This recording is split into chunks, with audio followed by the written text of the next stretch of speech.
All right, folks, welcome to a trade recap. And I'll let you guys guess this trade. How did it pan out? Um, on paper it looks good, but on the account it doesn't look good. Why? Now I'll explain why. And there's a big lesson today. I could have definitely taken this trade, right? This is my first trade. I was intending to take, right? But when it got tapped, and the time I was trying to take it, the time it got tapped only gave me 3 seconds to react, which wasn't enough for me to react out of. Like, not react out to get in because market already went away. And you can see, you guys always see that this type of entries are always electric in a market, right? Market reflects out of the fair value gap very aggressively, right? Very aggressively. If we go back in time,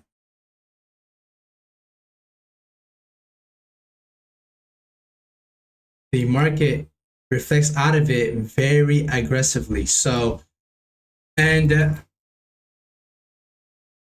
when it's that happening, it's gonna be hard for you to catch the right on the trade. It's hard for you to get. It's hard for you to get in the trade right away. And usually, when it does just get tapped, market will usually what the market likes to do is it will usually pull back, meaning it will come back and do a deeper dig, right? Same thing to this.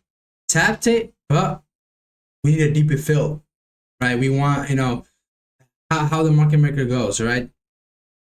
We don't want the market maker, like if he swoops out, if he takes liquidity like this, let's just say our key level is here, right? If he swoop it like that, it just goes down. Did he take enough liquidity? No. So you wanted to step into it. Boom. They go down. Now this one, it's a much more liquidity. It's tapped into it very hard, which is a very good sign because how do you know it's a good sign? Because the market makers are in control.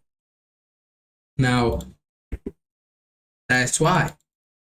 And that led me to fucking up. And people wondering like, how do you fuck up still? How? And I could have definitely taken it straight because he pulled back. I could have definitely taken it. But I didn't. Why? Why did I not take it? Because I know I do not want to go back in that same spot I was back then, right? Back then, I'll fuck up a trade, be like, yeah, this is not my setup. Yeah, it didn't follow my trading guideline rules. Yeah, I made a mistake. So let me take it to the right setup and I'll take it. It will go to a win or it will go to a loss. It fucked me up even more. And I'm not a person who likes to look back, who likes to revisit.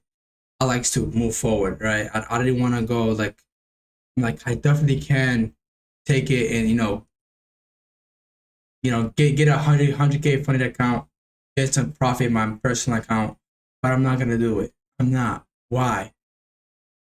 The reason I'm not gonna do it is because if I let this shit happen, it's gonna fuck me up. Let's just say I will definitely get it to a funded account, but let's say because my personal account, I'm dealing with thousands of dollars, right?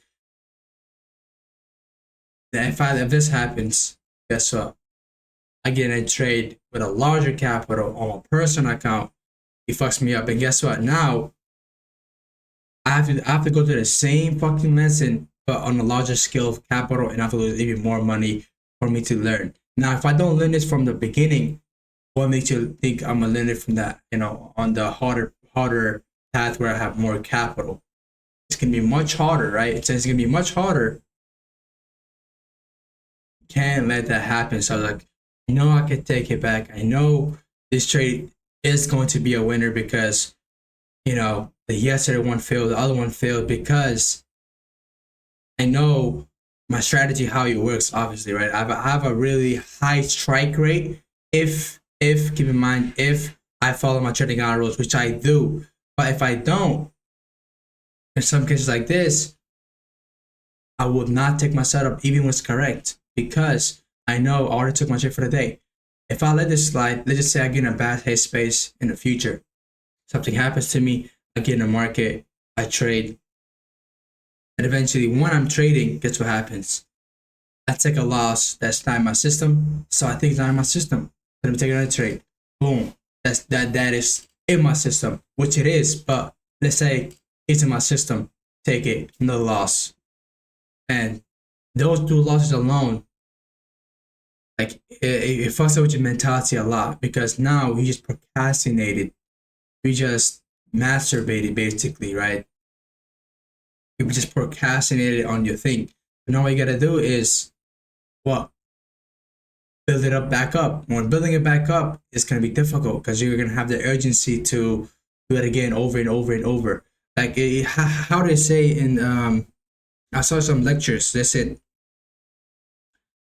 a bad habit is a new habit, right? If you make one bad habit, like in your eyes, it seems like a bad habit. For me, taking 2 days a day is a bad habit. For me, breaking my trading gala was a bad habit. And in this case, did I break my trading gala rules? I did not break my trading gala rules. But but there's a lesson out of it, and the lesson is we're gonna talk about. But in my eyes, I made a bad habit, which I didn't commit to it. I didn't do it. You know, I didn't After took a loss, I didn't come back in here, right? So a bad habit is basically taking for me, taking 2 years a day is a bad habit. If I take that, now that's the start of a new cycle, of a new habit that's gonna constantly happen. Now let's say I get in a trade, let's say in a whole week, I only have losers. And if I'm taking 2 trades a day, let's just say I take 3 trades, that's negative 6%.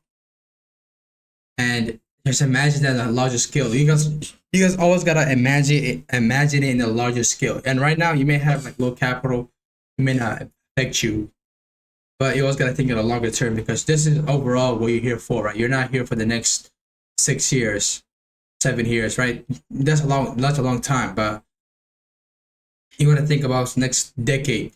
How much capital you're gonna have the next decade? If you work so successfully, you're gonna have millions and millions, right? And if you're doing that with millions and millions, you're gonna fuck up. And I have traders. I have a friend who, you know, my friend's brother, right? And my friend's brother used to be a trader. He literally turned everything to millions, and his biggest mistake was the same thing here. He made bad habits, and that's bad habits because what happened, right? It was the bad habits in life, but the bad habits in trading, right? Taking Tuesday a day, you know, in his style, I don't know who was or what was his bad habit, but he said he over leveraged a lot. Habit, which cost him everything. Now he's a Navy. Now he's a Navy SEAL, right? Live his millionaire lifestyle. Eventually, guess what happened? You know, if you're not longevity, you're gonna fail. Fortunately, he had to face it. You know, his brother, he's my friend. He makes he makes good ass money, right? I mean, he invests in stocks as well. He invests in mutual funds, right? But not he doesn't trade. But whatever it is, you see that one thing ruined his whole career, right? His brother, my friend's brother, was a trader, right? His whole trading career got ruined. He said he was a trader for 7 years. 1 year, not even 1 year. 3 months ruined it all. 3 months. In trading, you can take a trade every single day. I could take 2 trades, 3 trades, 4 trades, 8 trades, 1,000 trades a day. And will that grow my account? Will that grow my bank account? No, it will not. It will just fuck it up. When he fucks it up, that's what happened. Who's gonna feed my family? Now, nobody, right? Nobody's gonna feed my family. And now I have to go in a slump job, which we do not want that to happen. So that's why we do not take more than 1 trade a day. Because my style is a one shot, one kill, right? One shot, one kill, kiss of death, whatever you guys call it. But my shot is to take the highest probability, and the highest probability does not occur every single time. It occurs one time in a day. It doesn't occur more than one time in a day. Which is why I only trade one time a day and take 1 trade a day. Now we put one in. How did I mess up? The reason I messed up was because of a third drive, right? First drive, second drive, third drive. I wouldn't like, well, third drive isn't third drive your entry pattern? Yes, it is. But the lesson I learned was per value gap was the one that first got tapped. So that's our initial entry. So any entries after that should be taken because that's our initial entry. That's where we're supposed to enter at first. This trade, this one could mess up a lot because market could go back down after fair value gap, playing around with it without stopping it out and go up in our favor. See, that's why, you know, I messed up. That's why overall I took a loss before going a huge win. We should be up like 4.2 RR, somewhere around there, right? Yep. How much is that?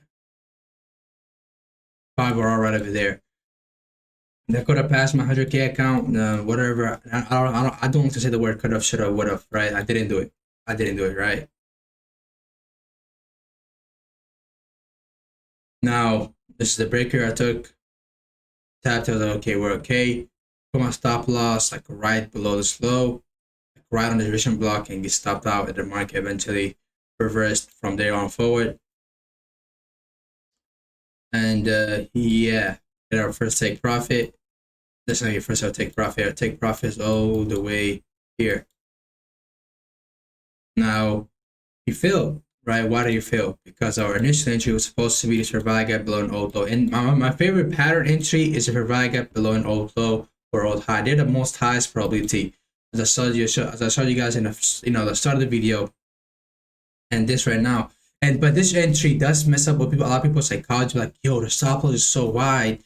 But as a total soup trader, you're not looking for confirmations. You're not looking for the breaker block in 1 minute time frame. You're simply entering out of here because once you have the high time frame correct and the day trading time frame correct, this pattern, any pattern would work, but the stop loss, would matter. And this is the best path to get in, right? Now, there's many lessons, right? Now, if it goes to high time frame, why was I bullish? I already told you guys on yesterday. 3-month, right? The monthly candle needs to go into the fair price. It needs to go up higher because the market was all the way down here. Weekly time frame, we had a weekly series upside, a weekly S&P series upside with DXY. On the daily time frame, with daily series upside, so we're looking to long it up. On the 4-hour time frame, we had a neo profile 1 accumulation, 5% negative expansion. The level with nothing else. That's enough because the higher time frame itself alone was good enough. Now, the entry, this is by far the best entries you can have, which is the fair value gap and old low or old high. Below this old low is fair value gap, which was the best entry you could have. Which this one does mess up with some people. Some people are psychology. It did mess up with me, my psychology. It didn't affect me anymore, but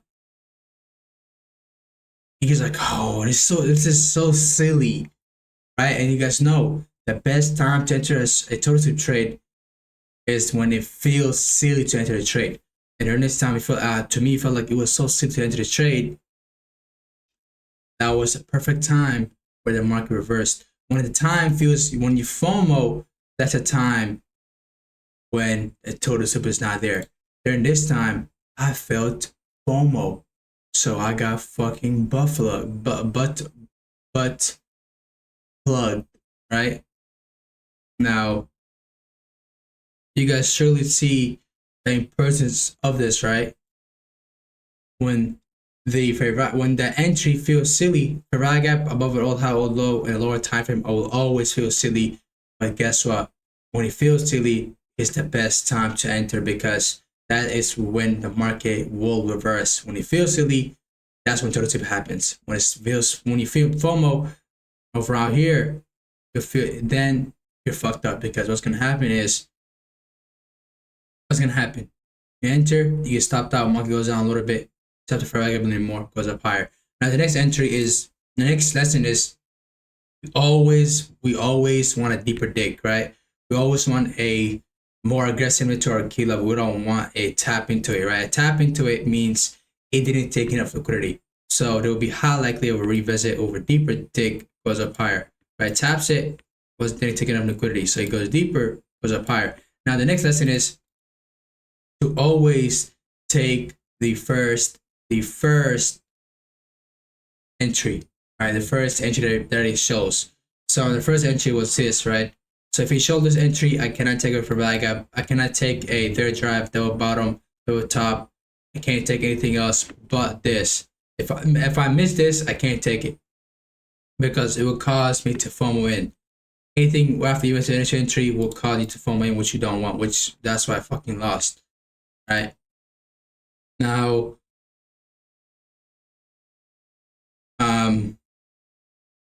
the next lesson is I'm not gonna enter third drive anymore, but I will only enter per VAGA below an old low, old high. Not third drives, fake double tops, fake double bottom, turtle soups, and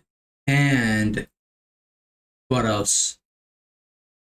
I'll only enter, after if I don't see the turtle soup happening, like if there's not a fair VAGA above an old high, old low, or a fake double top, fake double bottom, fake double top, turtle soup, I'm gonna do is I'm gonna enter on model number one's either threshold or the order block is the threshold or the resistance block of the model one. And obviously if there's a liquidity pool inside the resistance block, I'll enter on that soup of that liquidity pool. But anything else I will not enter. And why am I entering third drives? Because third drives are very confusing, right? If they're very, very confusing, you can get slipped up onto it very easily. So my main focus from now on forward will be fair VAGA below an old high, old low, fake double top, fake double bottom, and the right number one, right, with threshold or resistance block entry. For resistance block, if there's some sort of liquidity pool inside resistance block, I'll enter the total soup of that liquidity pool inside the resistance block. This way we don't miss a setup like Wednesday, right? There was no fair VAGA below an old low. There was no, fake double bottom, just model one, and it went away. So that's the overall lesson. And my mind says a lot about shoulda, coulda, woulda. Yeah, I could have taken it, but I could have passed that fucking account without worrying about it because I'm on a challenge account. I don't want to be in here, right? He said you're always gonna feel that. You're always gonna feel like, yo, I could just get in the funded account. Just once I get in the funded account, I will what? I'll follow the rules, and when I break it, I just need to pass it. If you do this in a challenge account, what makes you think? If you can't follow the rules in a challenge account, thinking you're not gonna do them in a real account, in a funded account. I mean, the funded account is fucking demo, right? What will make you think you will follow the same rule on a funded account? You will not fucking follow it. You will highly likely that the funded account will highly likely even damage you even more because you think it's real when it's not. Because there's some reward out of it. But when when account is not real, you fuck up even more psychology way, right? You just fuck up, and eventually you get in a deeper state of emotions, and those states are dangerous to be in. They're very dangerous, which can fuck up a person a lot. It could fuck you up a lot as a person. So I didn't take it. Took one trade a day. It was very tempting, right? It was very tempting. I was like, bro, I could have just, I know I'm not gonna make it again, but bro, I went over this like same mistake, believe it or not, 1,000 fucking times.